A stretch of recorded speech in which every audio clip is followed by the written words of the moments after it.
মূল অকলশৰীয়া জীৱনত এটি ছায়া।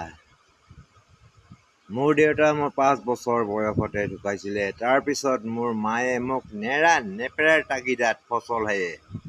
মোৰ মাৰ নাম Rohini Kachari.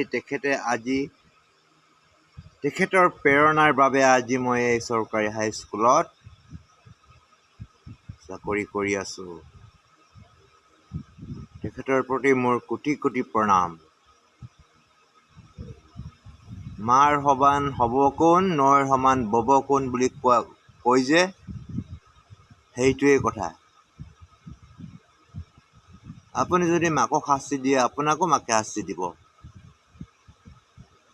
That's all. Next episode हम हिंदी में बनाएंगे, हिंदी में बातें करेंगे। Okay, thank you.